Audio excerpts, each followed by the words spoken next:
There is a photograph, black and white, grainy at the edges, taken on a cold morning in December, 1903. Everyone knows the two men in it. Everyone knows what happened that morning. Nobody ever noticed the third one.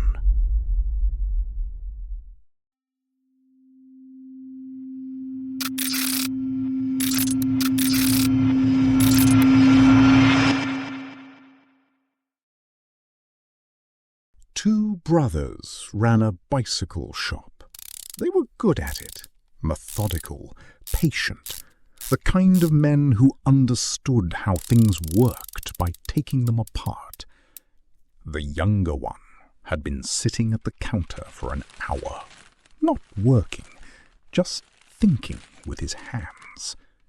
The older one was in the back. He had been fixing the same wheel for 40 minutes. It hit him perfectly. Wilbur didn't react. He never reacted. He just picked it up, walked to the door, and let it go. Both brothers stood there looking at it. Nobody said anything, but something had already started. They were not the first men to want this. They read everything. Every man who had looked at the sky and believed. Every crash, every failure, every paragraph that almost got it right. The first model took 3 weeks to build. It lifted, just barely. Then they decided it was done. The second model flew for 4 seconds. Then it rolled, and that was that. The problem wasn't power. It wasn't weight. In the air, the machine had a mind of its own. They could build something that lifted. They couldn't build something that stayed. It started as a sound. Orville stood up so fast he knocked his sketchbook off his knee. Wilbur didn't move. He just looked up, the way he looked at everything, like it was a problem he intended to solve. They didn't run. That was the first thing. Most worlds ran. These two just looked.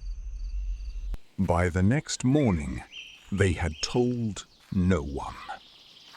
When others came near, he vanished into the trees. When they were alone again, he came back.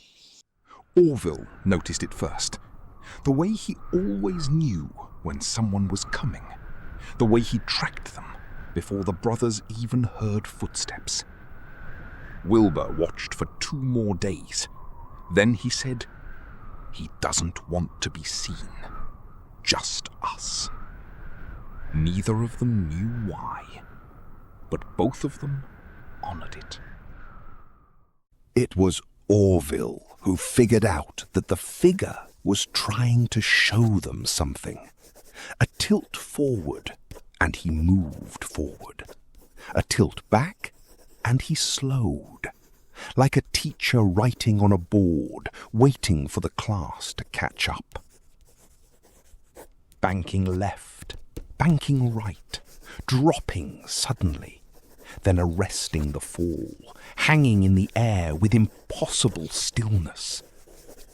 The air was not something to push against. It was something to listen to. Wilbur filled 3 notebooks. Orville filled 2. They barely slept. One evening, Orville looked up from his sketchbook and said, quietly, to no one in particular, "It's the wings. The wings have to twist." Wilbur stopped writing, read back through his notes, looked up. Wing warping, he said. The figure tilted slowly to one side, then levelled out. They took that as a yes. They went back to the shop with everything. Every sketch, every note, every lesson from the field.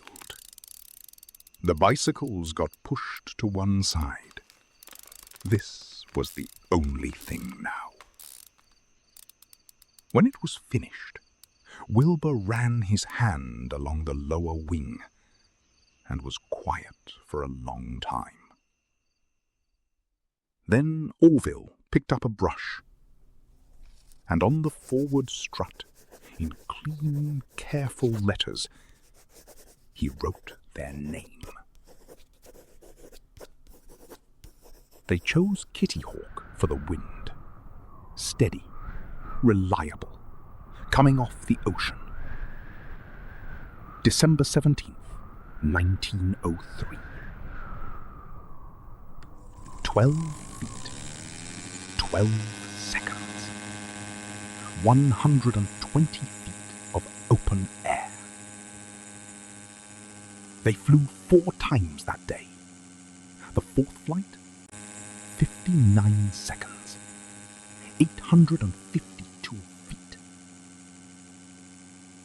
When Wilbur landed the 4th time, he stood beside the machine for a while,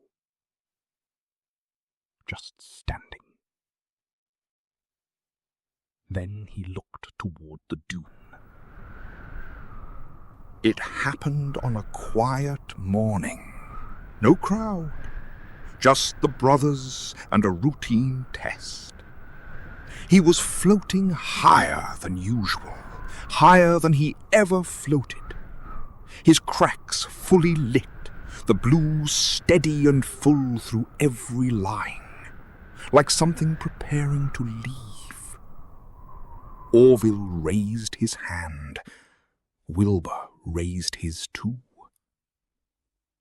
And he was gone. Orville looked at Wilbur. Do you think he found what he was looking for? Wilbur watched the empty sky. Not yet, he said. But he's still looking.